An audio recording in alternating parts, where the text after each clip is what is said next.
And now, a man with giant areolas, Mike Taylor. I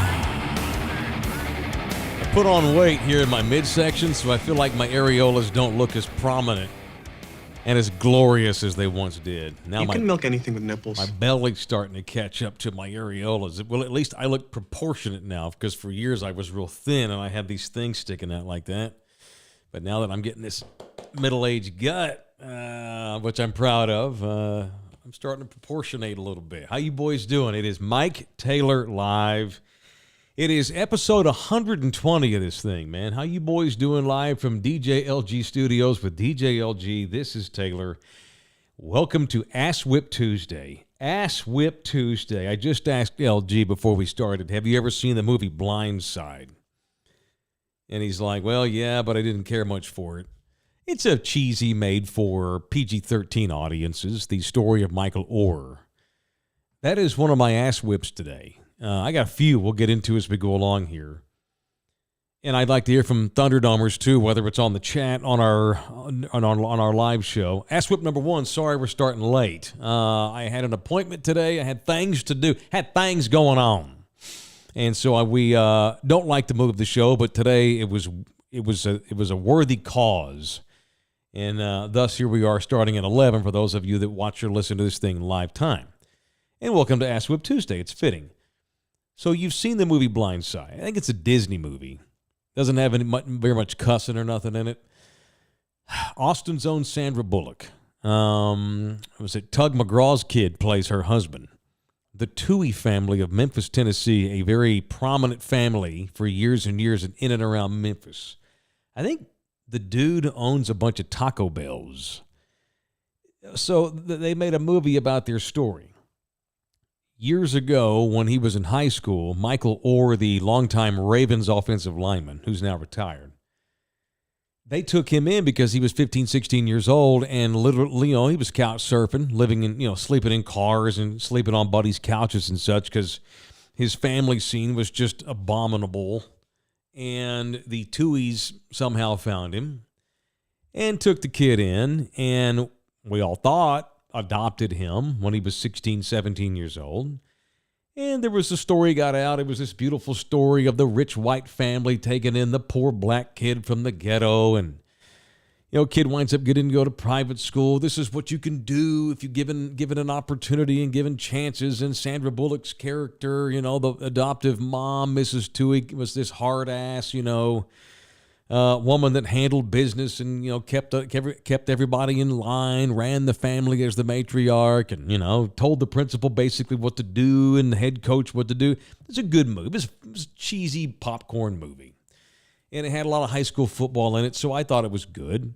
It's a good story. And Michael Oher was, a damn good football player. He just needed some guidance, and he got some from these Tooheys.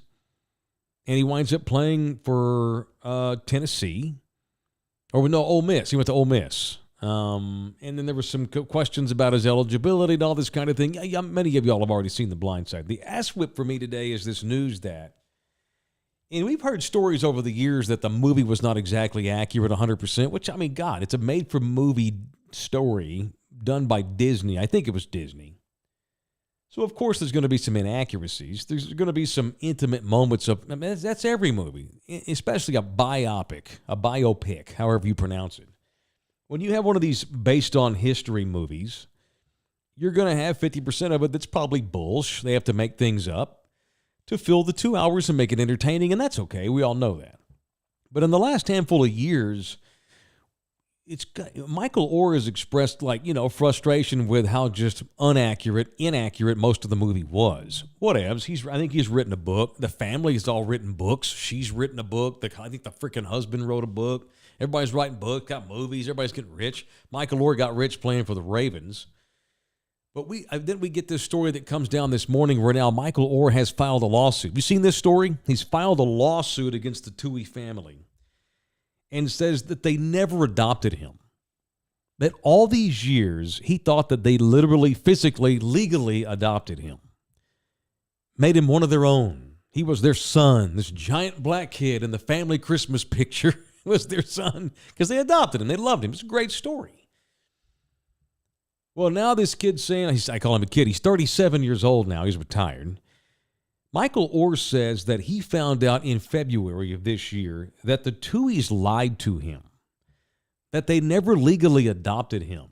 They duped him into signing papers at a young, ignorant age in which they wound up being simply the conservators of his stuff. White people! Whatever he made in his career in the NFL or whatever he had property-wise, his assets, if you will, the Tuohys have made a shit ton of money on a lot of it because they were his conservatorship.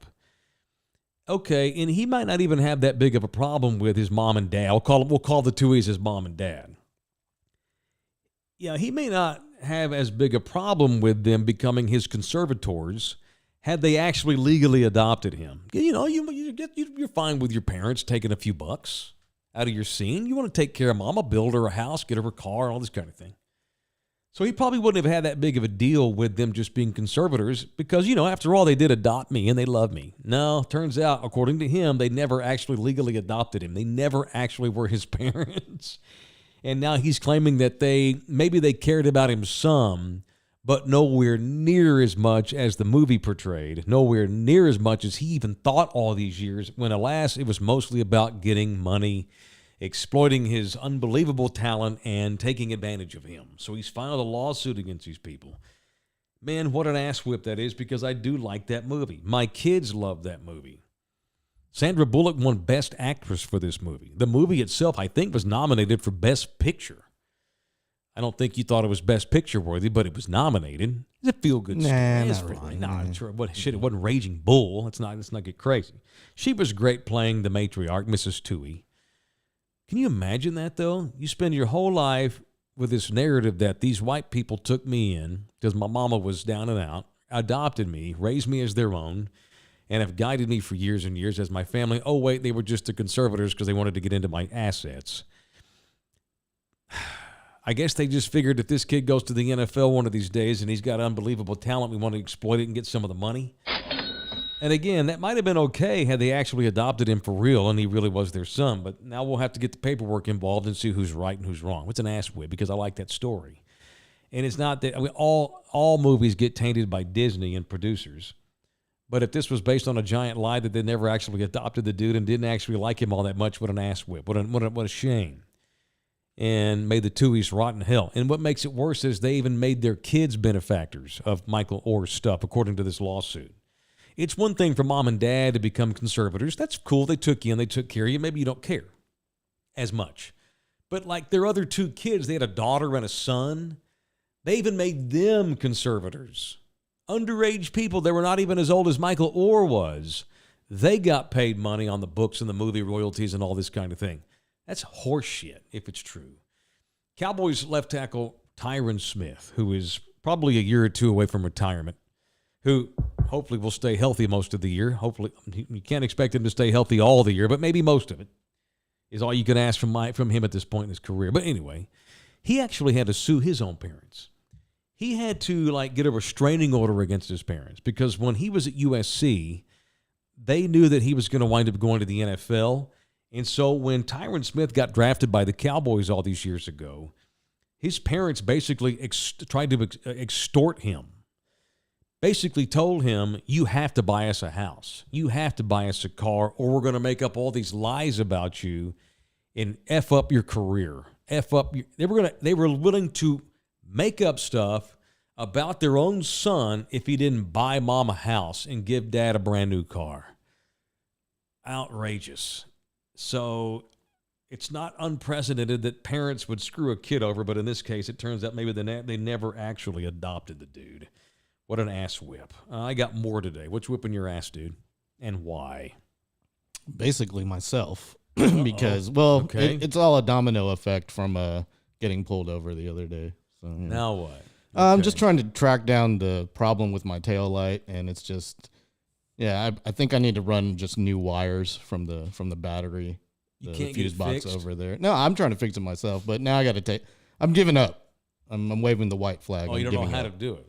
I can't figure it out. I've replaced the bulb. Mm-hmm. I've replaced the socket. I've tested with a multimeter, and I'm getting the right readings, and the fuse is fine. Yeah.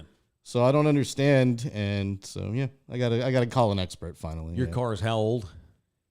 21 years. Yeah. Okay. All right. Yeah. Clearly. So this is a domino effect, actually, from Ford getting my damn car ready. Actually, you're right about that. So for those that don't know, LG's been trying to buy a new car for over a year. He was supposed to get a car this year, and they said, "Sorry, it's not ready, but it won't be ready till next year. We'll just give you next year's brand new line." And you were cool with that. Yeah, so now he has to wait longer. Yeah. But he's semi cool. You have no choice. Car's not ready yet. Well, yeah. If I want that car, if you want that one, yeah. So LG's been waiting for a year on a car, and meanwhile he's driving around a 21-year-old machine that's failing. And it's making weird noises. The shifter, the column shifter to get out of park, it's locking up now, and you know how you have to step on the brake to get it to unlock? Well, that's not working anymore. So there's like a little. Well, I shouldn't say, but there's a release switch somewhere in the car that you can press to get it out of gear and to get it into reverse or drive or whatever you need. Changing a bulb is pretty easy.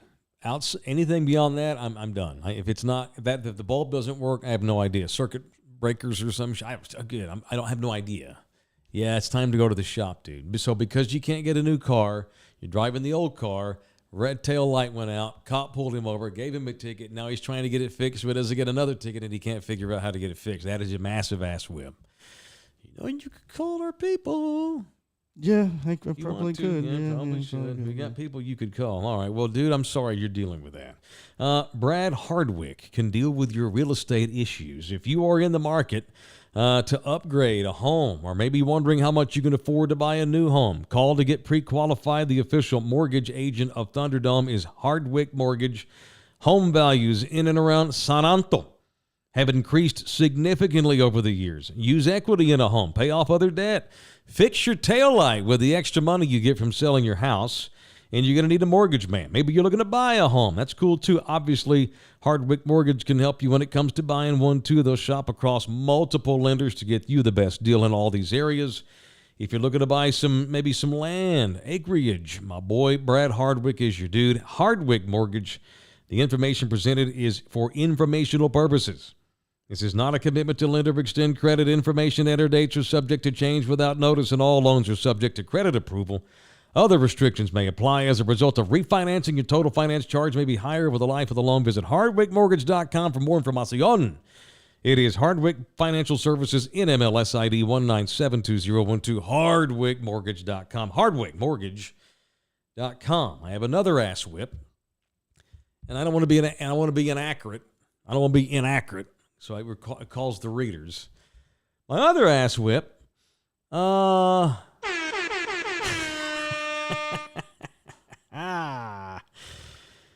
James Harden, which, I almost feel it's almost silly to even bring James Harden up, because universally, don't we now all agree as a talk show family that James Harden's a fucking asshole?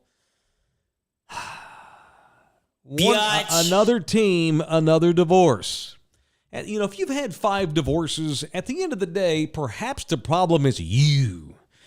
If you always have problems with every single one of your relationships, whether it's personal or business, perhaps at the end of the day, you need to look yourself in the mirror and determine that you yourself are the common denominator. Jimmy Harden.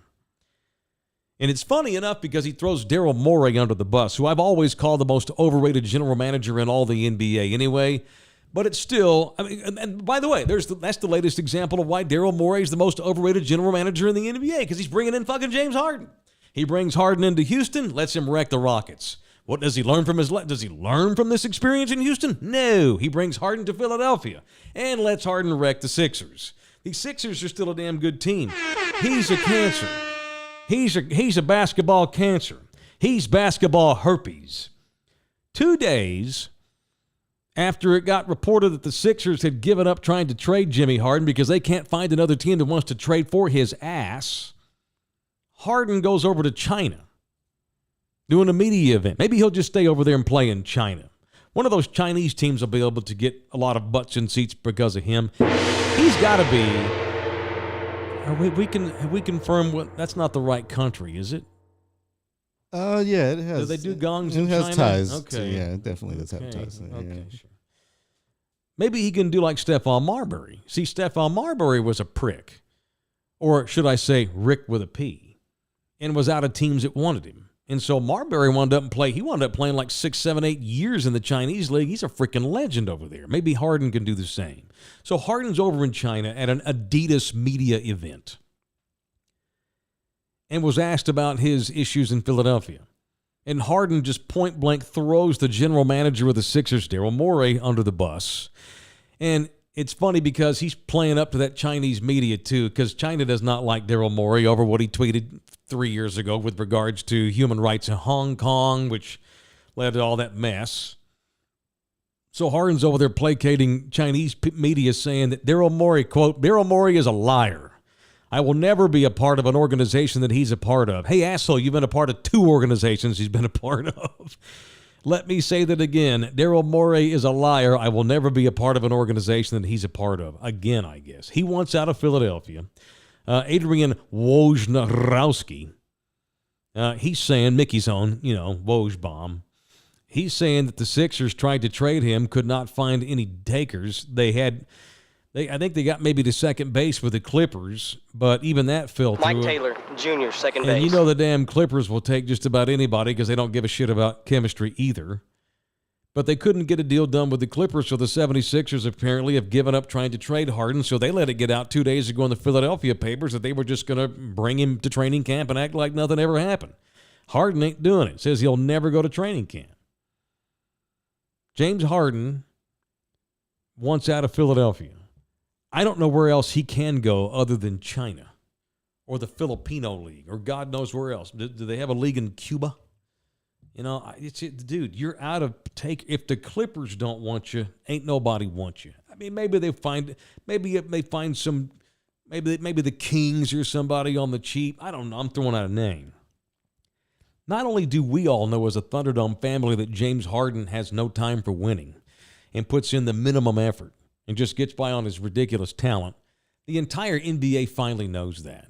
And Daryl Morey was the last one to know. And Daryl Morey, frankly, deserves the scenario he's got now up in Philadelphia. He's got a good team, a team that has a chance to go to the finals, but you do it by bringing James Harden after it failed disastrously in Houston. You bring the dude to Philadelphia.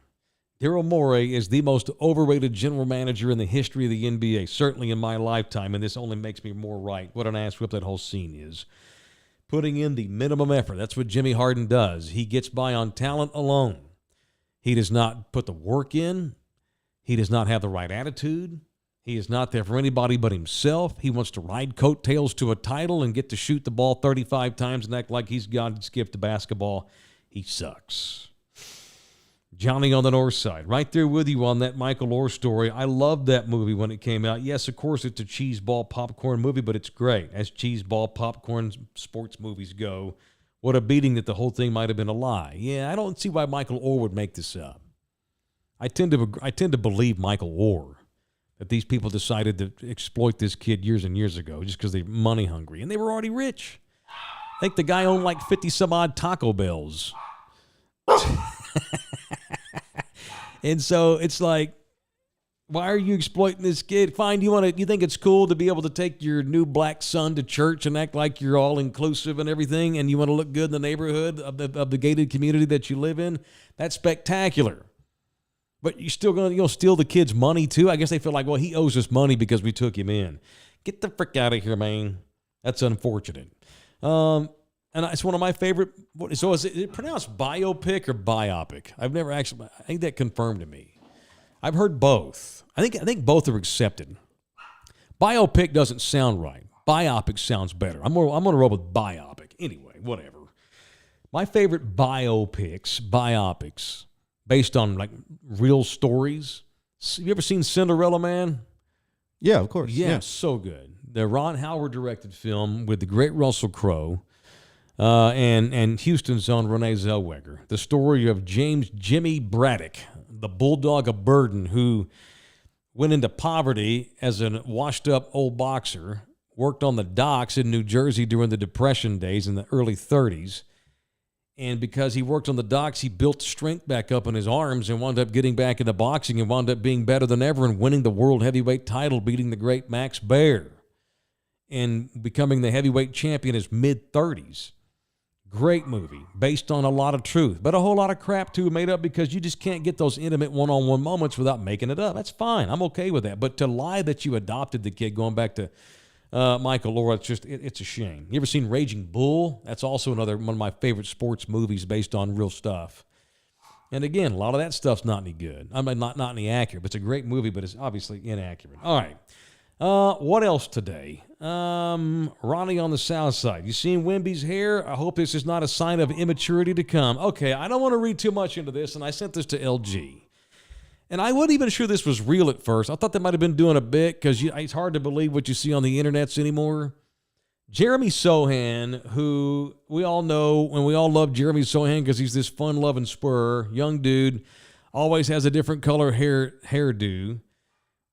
Wembanyama has been working out with him a lot and has decided not just to cut the mini fro, but Wembanyama has dyed the hair now in Jeremy Sohan style. This made the internets last night from Jeremy. Hey, hold on, Vic. Come here real quick. You gotta say. Who's that? Oh, shit. Oh. Hey, hold on, Vic. All right, come here real quick. You gotta say. Who's that? Oh, shit. Oh. Okay, I'm not going to sit up here and overreact to that. You know, hey, man, you go out there and give me 30 and 20 every night, or hell, I'll take 15 and 10 at this point in rookie year. Go out there and give me 15 and 10 every night and improve game to game. You can have whatever color hair you want. Sohan is the fun-loving, effervescent dude in that Spurs locker room. And on the court, though, that dude's a baller. I got no problem with flamboyance and style and running around with your chest out, especially at these kids' age, acting like a dolphin. I admire those kids. As long as you're kicking ass on the court, I don't care what you do with your hair. So that's Wemby's new haircut. It's probably just temporary. I bet he does not show up to training camp looking like that. I bet he does not. All right, here's another ass whip. Can you see that, LG? Can you see my phone? Can you see who's calling me? No, it's blurry, but you almost just, somebody could probably make that out if they wanted to. No, it's fine. It's from Russia. Oh, okay, all right. Once a day, I get a call from Russia. You're a Russian agent? Is that what it is? No. You're like one of the dudes on the Americans? I wish I were. I'd be partying with some damn, billionaires on a yacht somewhere, flying in and out of there in a helicopter. Sanctioned, seized yacht? No, hopefully not a seized one. I don't think we can have parties on the seized ones, can we? Apparently, you can get them refurbished while they're seized in dock. No shit. Yeah, apparently so. Well, we'll just go out in the ocean somewhere in international waters and just avoid being seized. There you go. No, I want to party with Russian oligarchs because they just seem. I don't want to be them. They just seem like fun for a couple of hours, right? I want to be choppered into the boat, hang out on the platform, party with them, and get the hell out of there. I don't want to do any of the humanitarian, Right. crimes. I don't want to do all that. I just want to drink beer with them and play soccer on the deck of the boat. Every day at this time, I get a call from Russia. And we started late today, so it doesn't happen during the show. It happens during the 11 o'clock hour. Without fail, Russia. Maybe it's one of our viewers in Russia that's trying to reach out. I'm hoping it's just some automated robot. That's why, because it's programmed to call my number every day at this particular time. I'm afraid if I answer it, then all of a sudden I will get chopped in pieces or whatever. Or all of a sudden, Mike Taylor threw himself off a building. He committed suicide. Or he poisoned himself. Yeah, he did it to himself. That's what happened. I worry about that. Anyway, I got stopped down by the Russian call. No, I'm not worried at all about Victor Wembanyama's hair. It's silly. Very old man barking at clouds, too. If anybody's worried about Wembanyama's hairdo, I'm not. Just go out there and give me kick-ass minutes. All that dude has shown me since he's become a Spur is he's got the best damn 19-year-old head on his shoulders I've ever seen. If I had half the head on my shoulders at 19 that Victor Wembanyama had, I probably would be a Russian oligarch by now, or at least have that kind of money. All right, Friday. This show has an appearance. We're going to start late Friday, too. We don't start Friday till 6 p.m. It is the Back to School Bash. at the Ringer Pub. Our buddies over at the Ringer, Kevin and his homie, over there at the Ringer on Jones Maltzberger and Thousand Oaks Drive. The physical address is 2826 Thousand Oaks. At 4 o'clock, they're going to start a happy hour for educators to welcome teachers to back to school. So it's a back to school, get your happy hour on Friday at 4 o'clock, and our show will begin at 6 p.m. We'll go at least an hour and a half, too, and do a show live from the Ringer. Come out there and hang out with us. We got domestic bottles and fireballs on sale, and different booze, drink specials, and they got a food truck out there called Bacon Me Crazy. That'll be out there Friday night, so come see us at the Ringer, me and LG and assorted guests. All right. What else today? SA City Soccer Club. We're still trying to get people to help us with those. We got 2 people that have jumped on board and sponsored fields. One being Sunburst Gymnastics, thank you, on the north side. The other being the Methodist Health System. The entire thing has stepped up to sponsor a pitch. Got 6 fields we need to get sponsored. It is San Antonio City Soccer Club. You'll get field naming rights. Sure to receive high exposure all year long because they have over 1,500 kids in that club, and not just from Texas. They get tournaments in those parks from all over neighboring states. That organization, I guess it's like it's a regional hub for soccer in these parts for players of all levels of competition. So if you're interested in helping us sponsor one of these soccer pitches, then jump into my DMs and hit me up, and you can become a major player with us. We'll kiss your butt every day on this show for being a sponsor. It is San Antonio City Soccer Club, the official soccer club of Thunderdome and Taylor. All right, we got Cowboy news to get into. Oh, my God. See. I want me some glory hole. Cowboy news. Lots of it, actually.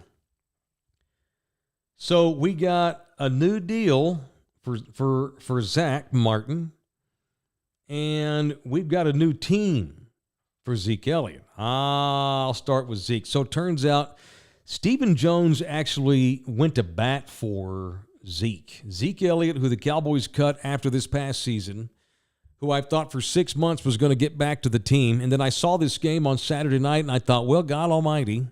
And again, that was my overreact for Monday. You know, I don't like to overreact or knee-jerk too much to preseason games, but I watched that Saturday night and thought, I don't know how they can watch that, even in a preseason game, and think that they just got to go get Zeke Elliott back in here. You know, if Rico Dowdell blows a knee out, if the dude that got suspended for 2 games, had it been a longer suspension, Deuce Vaughn couldn't hang, he's too small after all, that maybe the Cowboys would have given some consideration to Zeke. I'm convinced that they have never wanted to bring Zeke back unless they absolutely needed to on an emergency level. They have never considered Zeke unless it was, like I said, the 5th option. And with the draft they had, drafting Deuce Vaughn, bringing in free agent, that told me that they didn't want Zeke back. It wasn't personal, it was business, and it was football-wise. Now I got convinced more than ever watching that game on Saturday night, the way they implemented Deuce Vaughn into the offense. Yeah, they're not bringing Zeke back in here. And what happened last night? Zeke signs with the New England Patriots. And it turns out, according to multiple reports, Stephen Jones, Jerry's buddy, Jerry's son, spoke to Bill Belichick. Belichick worked him out last week, Zeke, and called the Cowboys and actually had a phone conversation with Stephen Jones and asked him what he thought about Zeke. And Stephen went to bat for Zeke to help convince Belichick to sign him. And it's just a 1-year deal. I think it could be it's worth up to $6 million with incentives, $3 million minimum. So he'll go up there on $3 million, 1-year, veteran minimum. Split time like he did last year with Tony Pollard, but for the Patriots. And, it was just early last week when Jerry went on some one of his 14 radio shows in the Metro Sex and was saying that, well, we may bring Zeke back. I don't want to close the door on that. Okay. Jerry was either lying last week or he's the old man who doesn't know anything and they just let him say what he wants. I think more and more with the passing months, not even just years anymore, passing months, I think it's kind of like the Cowboys personnel, Stephen Jones, Will McClay, all their scouts. It's just kind of like, let Jerry's going to say what he says. Even Mike McCarthy now knows this. not that Jerry's up there having to have his diaper changed. You know, it's not that bad yet. It's not like where Al Davis was. The last couple of years that Al Davis was running the Raiders, we all knew that Al Davis wasn't running the Raiders. It was kind of like Junior Soprano. We all knew that Tony was in charge, even though Junior had the title there for a little while. Junior was losing his marbles, and he was crapping himself and having to stay in old folks' homes. It's not quite there for Jerry, but it is to the point now, and I think it has been for a couple of years, where Jerry's just going to say shit. We all know better. Just let him say it. Who cares if the media runs with it or not? We all know what the truth is. It's still going to do what it does. Who cares what the media thinks, or the fans for that matter? And so Jerry's on there last week. We might bring Zeke back. And they are not bringing Zeke back. So he was either lying or he just didn't know, because no one tells Jerry nothing. He just gets to run around acting like he's the owner now. Well, he is the owner, but he gets to run around acting like he's making decisions. Now, that being said, he makes some of the decisions. He still has his moments, like with Zach Martin, you know. Zach Martin says he had a face-to-face sit-down, a heart-to-heart grandpa and son conversation with Jerry in recent days over his holdout. And last night, the Cowboys, on the same day that we find out Zeke signed with the Patriots, the Cowboys announced that they have re-signed Zach Martin. No more holdout. He's an auctioneer as we speak. He's going to get $36 million over the next 2 years guaranteed. That's $18 million a year. And Zach Martin admitted that he's had days where he had anxiety. He was scared. He didn't want to play for anybody else but the Cowboys, but he had to do what was right for him and his family. He was grotesquely underpaid for being one of the best right guards in the game, and he was right. I understood why the Cowboys attempted to play hardball with him. I understood why Zach Martin was holding out. Hey, man, I'm still top 2 or 3 at my position in the league. I got guys making $10 million, but at the same time, I understood the Cowboys' position. Hey, man, you're 32 years old. You've been banged up a little bit. You still have 2 years left on your deal. There's no reason to rework it, but they wind up reworking it anyway, and they come to agreement for the next 2 years on a short-term basis. He's going to make the money he wants, and everybody's happy. So he's all happy now, and they're hugging and kissing after the holdout.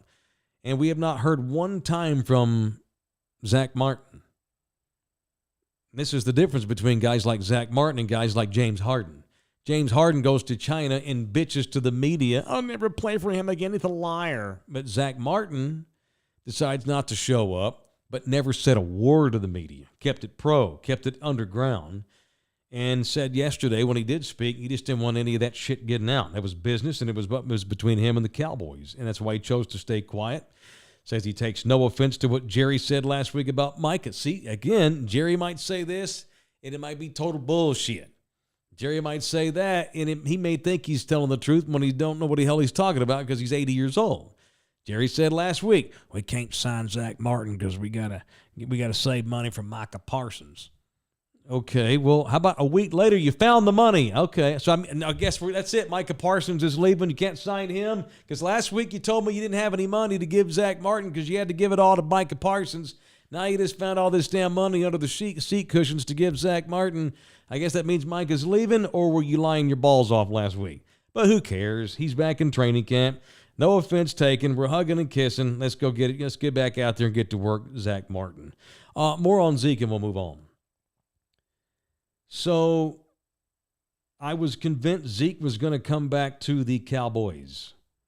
I was wrong. Turns out he was probably never going to come back, like I said, unless it was just an emergency situation.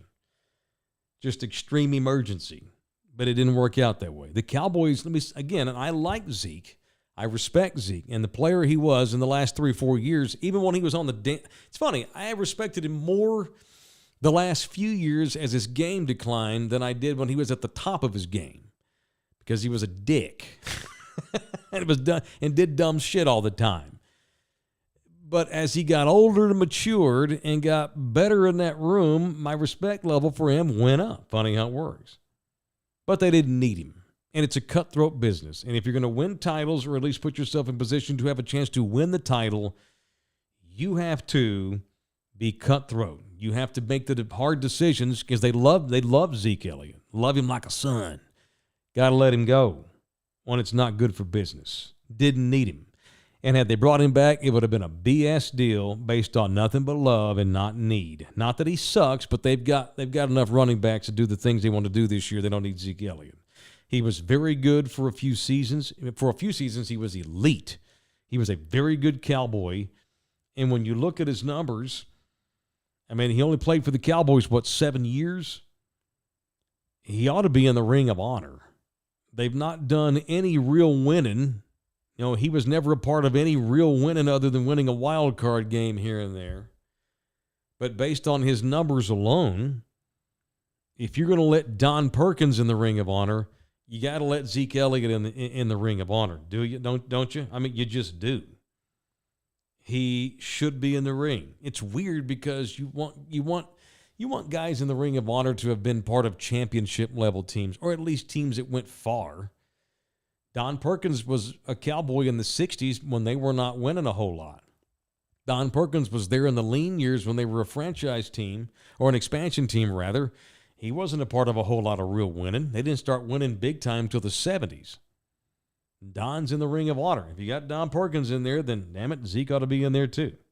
Just saying. So we'll see how he does for New Orleans this year. I'm just saying. All right, it's Taylor. Show brought to you in part by Hank the Realtor from Vortex Realty. God forbid you're going through a divorce. Hank's your guy. If you need to get another house, you need to move out, you need to sell your place, let Hank run the comps on your property for free. He'll get back to you momentarily and tell you what it's worth, and maybe you decide not to sell. Maybe you decide to go for it.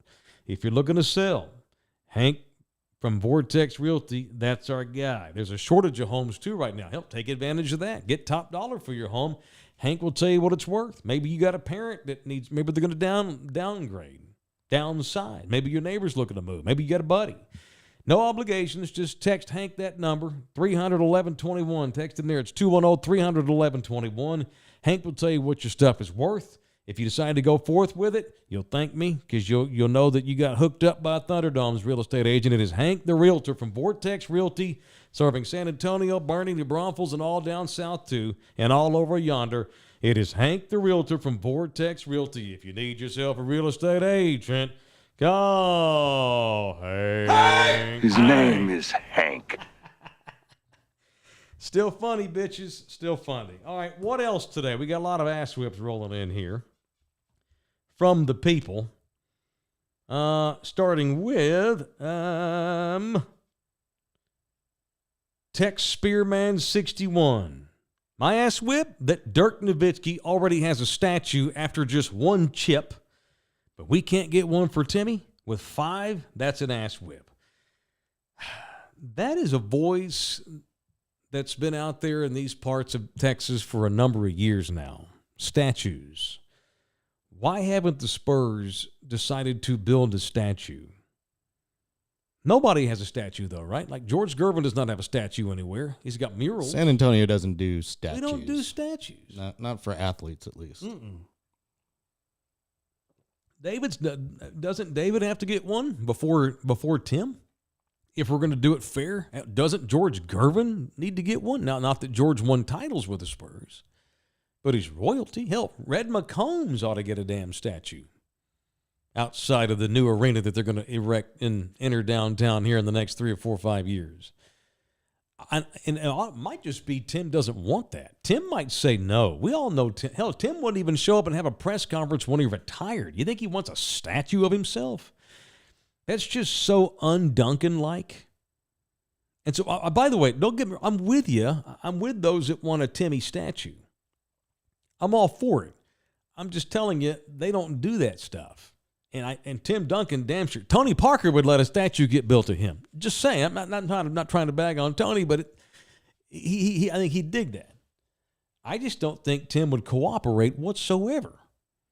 The statue would have to be Tim hugging the ball, right? Got to be Tim hugging the ball. Yeah, like that thing behind your shoulder right there. Yeah, like this print right here. That's got to be the statue if there is ever going to be one of Timmy.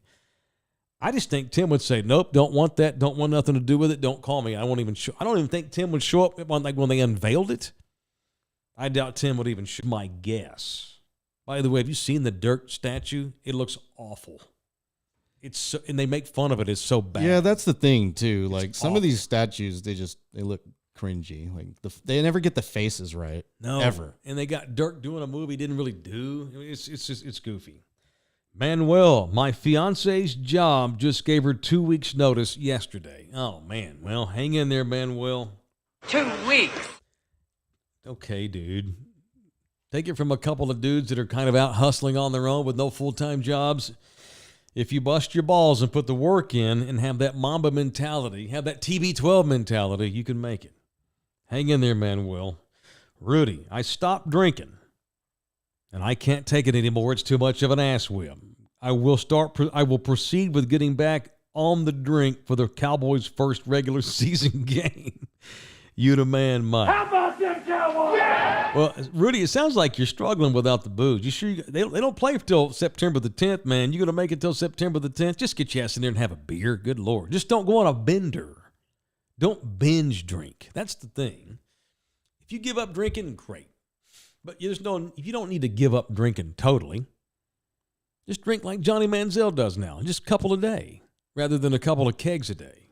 Just drink less. Maybe Rudy is that personality where he's all in or all out. I don't know. Steve, this nonstop apocalyptic heat is an ass whip. For the next 6 days, 104, 103, 105, 107, 104, 103. Hey, man. That's Texas. Although I've had a couple people say, stop saying that's Texas and it gets hot. It's been hotter than ever. Okay, you're right. It is hotter than ever. But who gives a shit? No one cares. It's hot. It's hard. It's harder to go out there and deal with the heat. But again, it is Texas. It's hotter now. It's a hotter world than it used to be. That doesn't mean you're going to die. Hang in there and be all right. Make sure that 21-year-old car you got, what you don't want is the AC going out. Then you got problems. A light's okay. Knock on wood, but that thing, my AC pumps pretty good. Attaboy. Yeah. Watch, it goes out next week. I'm going to get blamed for that shit. The curse is going to hit it. I have a disturbing ass whip today. Maybe I should save this for tomorrow on a punch. You know who Wander Franco is? No. Wander Franco. He is the shortstop for the Tampa Bay Rays. He is a stud, an all-star. He's just a 22-year-old kid from República Dominicana. They just signed him to an extension, which is rare for the Rays. They never have any money. Let me say that again. They don't ever pay any money because they're cheap bastards. They got money, they just don't give it out. Tampa Bay is one of the most brilliant organizations in baseball. They develop their organization and then let everybody go and just reload because they don't have any money and no one wants to stay there and they play in a dump. Nobody likes playing for the organization. But this kid did. They convinced this kid, Wander Franco, to sign an extension last year. And what do we get now? 1 year into the extension? Yeah, he's been put on the restricted list.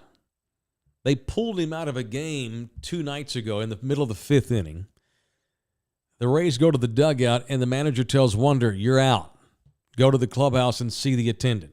What? Go to the clubhouse and see the attendant. Okay. So he goes to the clubhouse, asks what the hell's going on. Why did I just get pulled out of the game? Turns out a 14-year-old girl just went on Twitter and wrote a bunch of stuff about her sexual relationship she's been having with Wander Franco. Oh, wait. And the Rays have enough, I don't know if the word's evidence or enough witnesses or just, they've got enough information where they did not feel comfortable having Wander Franco on the field. It's one thing for somebody to go on social media and throw you under the bus and make up something that's bullsh. It's another thing for a club to react to it by pulling your ass out of the game and then putting you on the restricted list. Tampa Bay's now on the road. They just flew, I think, yesterday. I don't know where they went, but they went on a road trip, left that damn kid behind. He's been kicked off the team at least for now. He's being paid, I'm sure, but he's not with the club. A 14-year-old girl claims she's had an ongoing sexual relationship with Wander Franco. Now, he's only 22. Does that make it better? Less horrible? At 14? No, absolutely not. No. If she were okay, we have another girl who's come out, and apparently she's 17. None of this has been substantiated. None of this has been confirmed. But the word on the street is the girl's 14. But now we got a second one.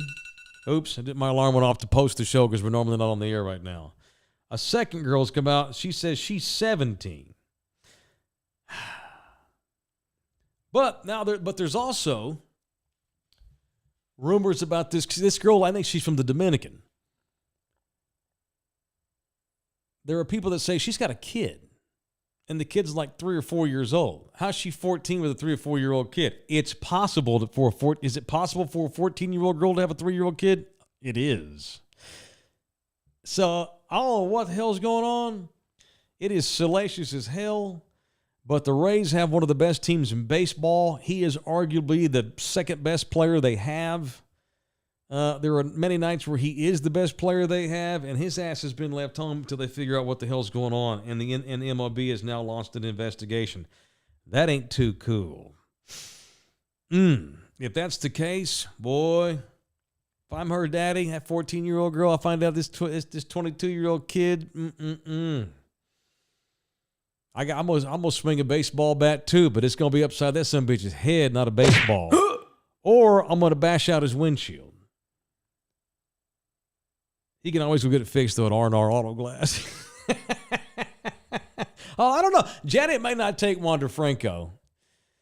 Unless you're Wander Franco, and you've been boinking a 14-year-old, unless there's exceptions to all the rules. Short of that, she don't care how your window gets busted.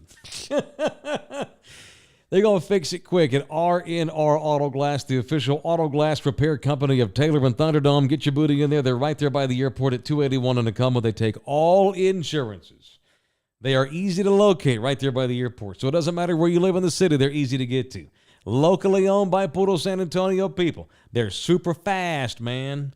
And they'll give you a discount when you go in there and mention Old Taylor. It is the Taylor Especial. Go get you a hookup at R&R Auto Glass, the only place to go get glass fixed in a car, whether it's the front windshield, back windows, side windows, sunroof. It don't matter. It is R&R Auto Glass, the only place to get glass fixed in your vehicle. All right? All right. Cool. It's 11:47 on the Mike Taylor Radio Love You Hard television show called Mike Taylor Live.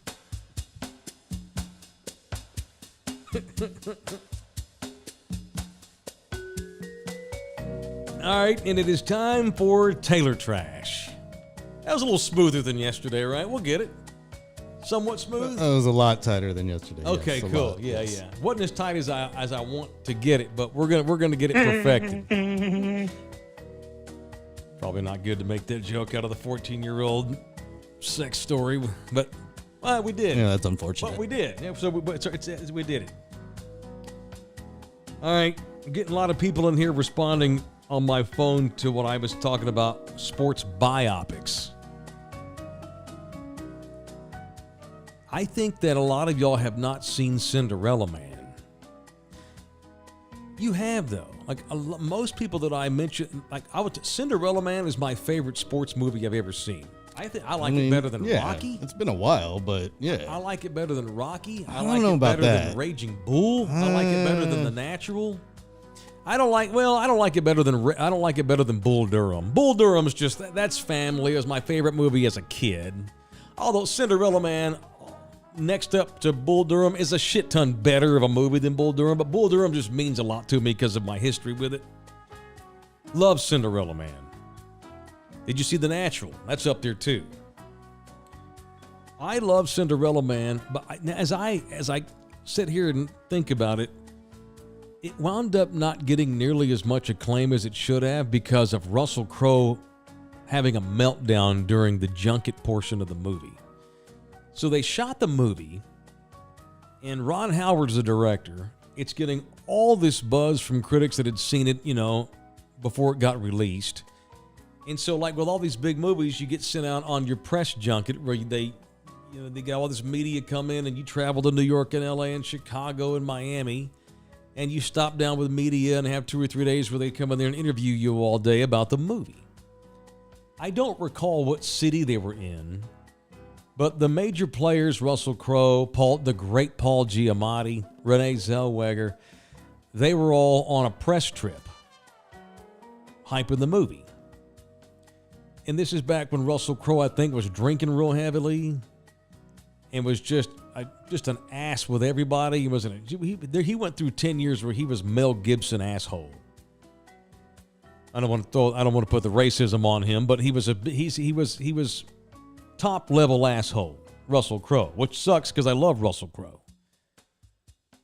He had a meltdown, I think, in a hotel room or a hotel lobby because he was trying to make a call.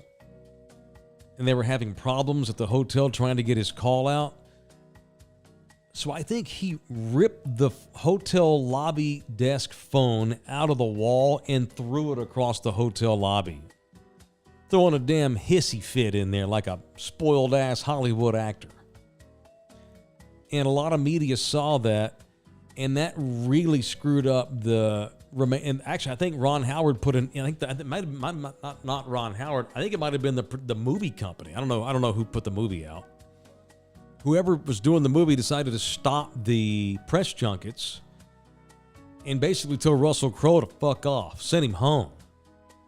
They were pissed, and that movie wound up having that bad juice around it.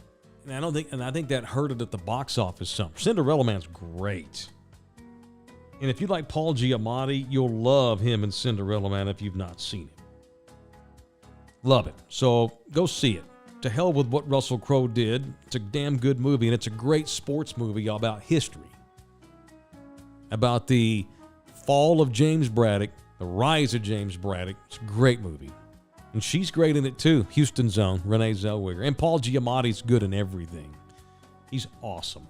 All right, Taylor Trash today brought to you by Live Oak Vodka, the official vodka of Thunderdome. I keep mentioning this, but it's just accurate. It's accurate. Last year, they entered their vodka, the distillery down in Beeville, Coastal Bend Distillery, entered their vodka, Live Oak Vodka, into the Ultimate Spirits Challenge Championship of 2K22 and got a 91. Few get any scores in the 90s. That is an A. That's a 91. It is remarkably clean, soft expressions of wet stone and rainwater. Light whispers of Douglas fir and American oak are distinct, enjoyable, and very subtle. It is my vodka, the official vodka of Thunderdome, Live Oak Vodka. All right, what do you got the rest of the day? You going to work on your light or what? Yeah, I need to get the car fixed. Yeah, very fitting that we have a Live Oak Vodka as a sponsor since, you're getting calls from Russia. And that is weird. Yeah, it's interesting. That is interesting. I've been working on my Russian accent too. Vodka. All right, give me some. Yeah, what you got? At some point, we will take over the Ukrainians forever. They belong to us, yes. We will drink vodka in the streets of Kiev before too long. You just wait. We are making headway. And if you don't like it, you too will commit suicide by swallowing cyanide on your own. I think you need to workshop that. I'm workshopping it. Okay, my bad. Probably should cut that part of the show out, what I just did. Too late, though, isn't it? Fuck. Yeah, we're live. All right, that's it. We're done. Love y'all hard. Watch this show. Share this show. Subscribe to this show. Become a member. It's only $6 a month. Support LG's taillight problems with a tip or becoming a member. Love y'all hard. Tomorrow is People I Want to Punch Wednesday. And we got good guests the rest of the week, too, Holmes. I'm proud of these guests. Wait till y'all see them. I'll tell you who they are as we go. It's Taylor for LG. No one told me. I'll tell you tomorrow. Love you hard. Later, Thunderdome. Peace out. F the Russians.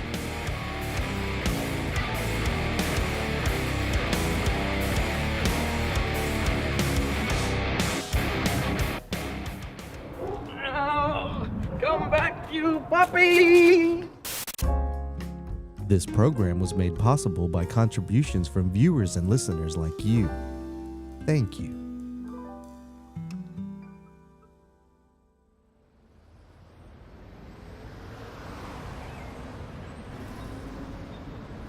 This is a Bronx-bound 6 local train.